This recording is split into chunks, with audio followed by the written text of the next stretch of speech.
Nongeye kubaha ikaze kuri Ndabaga TV, urubuga rw'amakuru rw'ibitekerezo.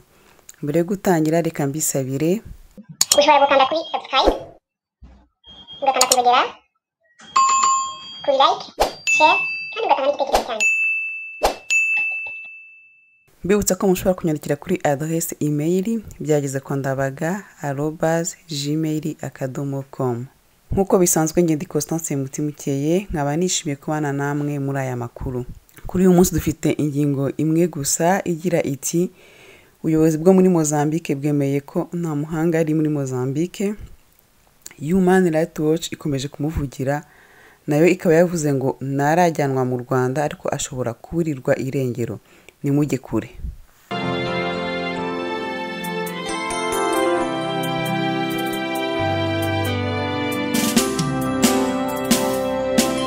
Mazigiye ntekereza ku rutonde rw'intwari izo twashyiriweho dutegekwa kuzemera.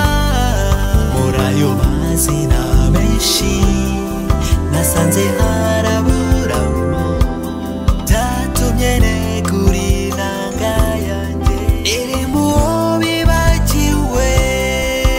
Umugabo Gerari Nyamihirwa twibuka ubumwe bw'Abanyarwanda, izo nzozi warotaga urubyiruko ndetse n'abakuze tugusezeraniye ko tuzosiga ivi watangiye iyo nyiturano yacu. Ubuyobozi bwa Mozambique bwatangarije ikinyamakuru Au País cyo muri Mozambique ko ku mugaragaro official Ntamuhanga ari muri Mozambique kandi afite ibyangombwa by'impunzi yahawe n'ubuyobozi bufitiye ububasha. Ku rundi ruhande, umuyobozi w'umuryango uharanira uburenganzira bw'ikiremwamuntu Human Rights Watch muri Afurika yo hagati Louis Mudge yongeye nawe kumutabariza. Ubuvugizi bwe yabunyujije ku rubuga rwe rwa Twitter kuri wa gatanu tariki ya 11 Kamena 2021.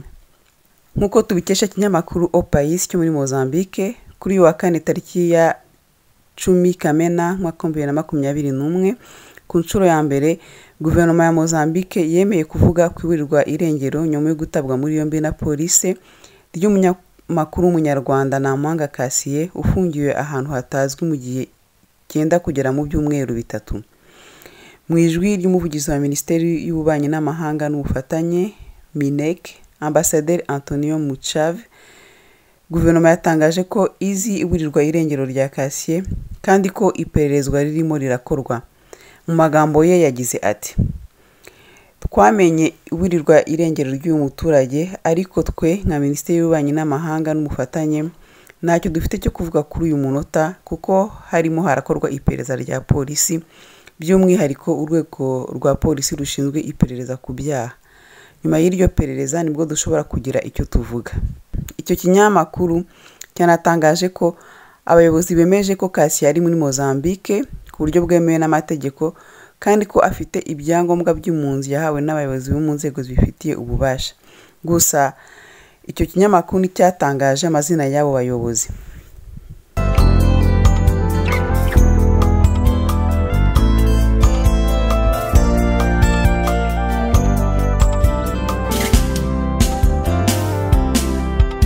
Uwundi wavugiye Cassier Ntamuhanga kandi nawe akemeza ko akiri mu Mozambique ni Louis Mudge, umuyobozi wo muri Afurika yo hagati ya Human Rights Watch. Ahereye ku butumwa yari yatanze ku wa gatanu ku itariki ya 4 Kamena 2021, aho yari yagize ati: duhangayikishijwe n'amakuru avuga ku ifatwa rya Ntamuhanga Cassier wahoze ari umunyamakuru mu Rwanda. Ntamuhanga Cassier yajyanywe muri gereza ku itariki ya 23 Gicurasi. Birashoboka ko kuri ubu yaba afungiye muri ambasade y'u Rwanda i Maputo. Mbere yo kureba ibyo Louis Mudge yavuze kuri uyu munsi, reka twibutse ko amakuru ko Ntamuhanga Cassier yagejejwe muri ambasade y'u Rwanda i Maputo kuri uyu munsi yabuze uwayemeza, haba leta y'u Rwanda cyangwa iya Mozambique. Ayo makuru yakwirakwije mu itangazamakuru mpuzamahanga kugera aho kuri uyu wa kane ambasaderi w'u Rwanda i Maputo Claude niko bisanzwe yatangarije ikinyamakuru cyo muri Mozambique Au Canal de Mozambique ko kuba Ntamuhanga Cassien yarafashwe harimo akaboko k'u Rwanda aricyo yise fake news, ari ukuvuga ibihuha. Turacyari kuri Ndabaga TV, reka mbibutse gukora subscribe niba mutarayikora, gutanga ibitekerezo byanyu no gusangiza abandi iki kiganiro nimuza kugikunda. Tweet ya kabiri ya Louis Muji iragira iti: ni ikintu cyiza ko Ntamuhanga atarajyanwa mu Rwanda, ariko duhangayikishijwe nuko ubuyobozi butaravuga aho bamufungiye, akaba ataravugana n'umwunganizi mu mategeko. Bishobora kuba iburirwa irengero ku muhate, disparition forcée, amategeko mpuzamahanga asobanura gutya. Iburirwa irengero ku muhate ni ugufatwa, gufungwa, gushimutwa cyangwa ubundi buryo bwose umuntu yavutswa ubwisanzure bikozwe na leta cyangwa abandi bantu bose babikoze babyemerewe na leta, bigakurikirwa no kubihakana, gutyo uwo muntu akavutswa uburenganzira bwo kurindwa n'amategeko. Tweet ya gatatu yibukije ibyaba bibiri kuba kuri Cassien Ntamuhanga, aho yavuze ati: ubushakashatsi bwacu bwerekana ko ashobora kuba inzirakane y'iyicarubozo cyangwa ibindi birenzeho nibamujyana mu Rwanda. Tweet ya gatatu yibukije ibyaba biri kuba kuri Cassien Ntamuhanga cyangwa ibyamubaho ajyanwe mu Rwanda. Ubushakashatsi bwacu bwerekana ko ashobora kuba inzirakarengane y'iyicarubozo cyangwa ibindi birenzeho nibamujyana mu Rwanda. Urupfu rwa Kizito Mihigo ari muri gereza rugomba kuba imburo ku byamubaho agiye mu Rwanda. Tweet ya kane yibukije ko Ntamuhanga yatanze ubuhamya ko barumuna be batatu baburiwe irengero kuva mu mwaka wa 2016.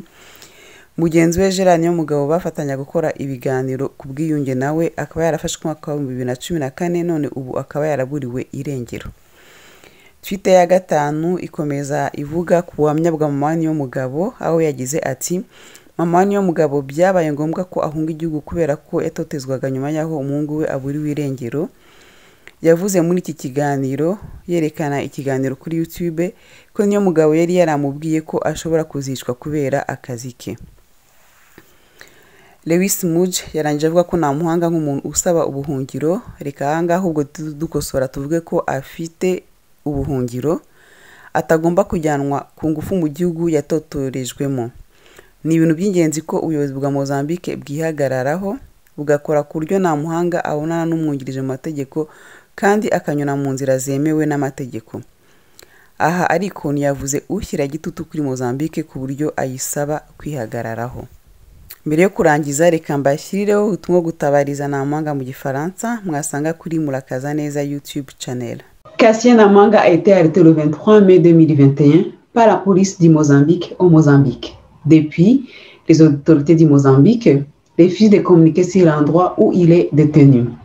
Il est menacé d'être renvoyé au Rwanda, où c'est sûr qu'il va être torturé comme Paul Rusesabagina, le héros du film Auteur du Rwanda, ou d'être assassiné comme Kizito Mihigo, le chanteur du gospel, qui a été assassiné en 2020 dans une série de détentions de la police du Rwanda. Ces deux exemples ne sont qu'une goutte parmi un océan de victimes. Cassien Ntamuhanga est un journaliste, militant des droits des Rwandais et membre fondateur d'IRAMP, l'Alliance rwandaise pour le pacte national, une organisation qui milite pour l'unité et la réconciliation rwandaise. Les deux autres membres fondateurs sont Kizito Mihigo, qui a été assassiné en 2020, et Gerard Niyomugabo, écrivain, qui est porté disparu depuis 2014 lorsqu'il a été arrêté par les forces de sécurité de Paul Kagame en avril 2014. Ntamuhanga a lui aussi été arbitrairement arrêté en 2014. Fort heureusement, a réussi de s'échapper de la prison en 2017, peu de temps après l'assassinat de ses 3 jeunes frères lorsqu'il était illégalement emprisonné.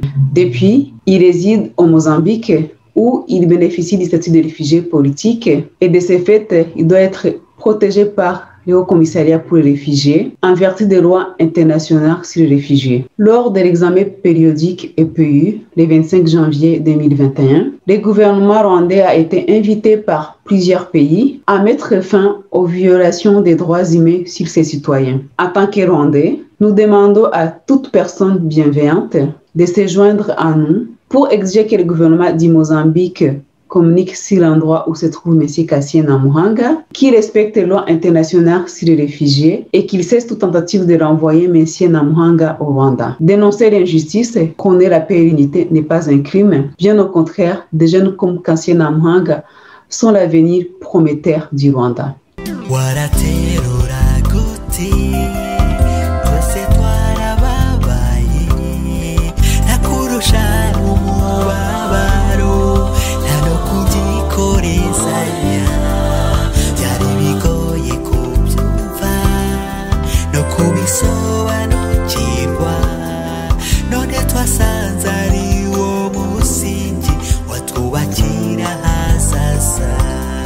ndabashishikariza gukomeza kumutabariza cyane tumwaka Mozambique cyane cyane mu ndimi z'amahanga abazi igiportugais mukabikora gukomeza gusaba ko leta ya Mozambique itakiyanduriza isura ikamenya ko gufatanya na Kagame ari guheka impyisi. Amakuru uyu munsi naharangiriye, reka nongere mbibutse gukora subscribe, like no gusangiza abandi ikiganiro niba mwagikunze. Gitwara kumwe di Constance Mutima ukeye, amakuru kuri Ndabaga TV nakagaruka. Imana y'u Rwanda ibane namwe, mugire urukundo, mugire n'amahoro ku mutima.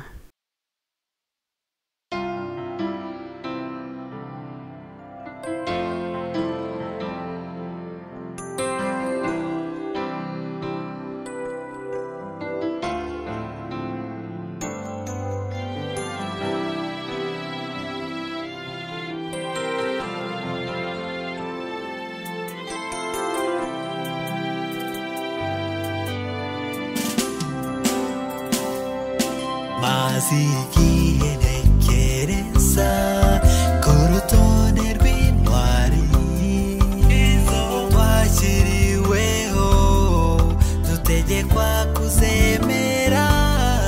Muri ayo mazina menshi nasanze haraburamo, byatumye negura inanga yanjye iri mu wo bibagiwe.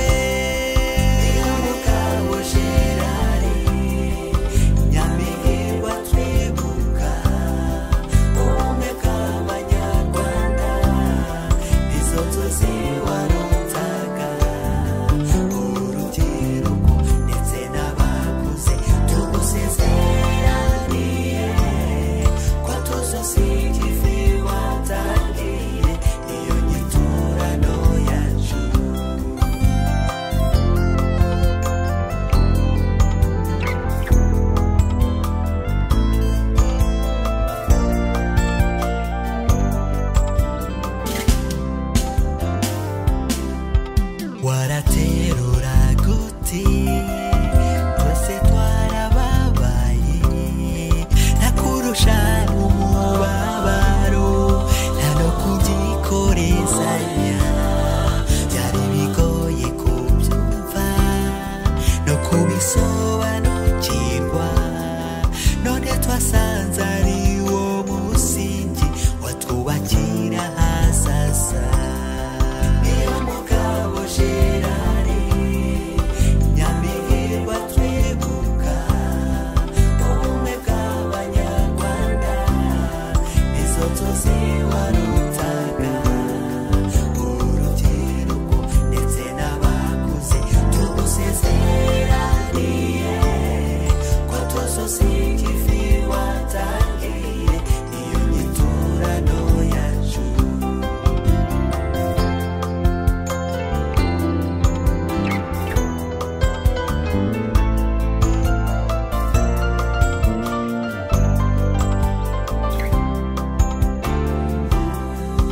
Abakunukuri mwese nimwumviye impuruza, ntacyo twakora kugira ngo intwari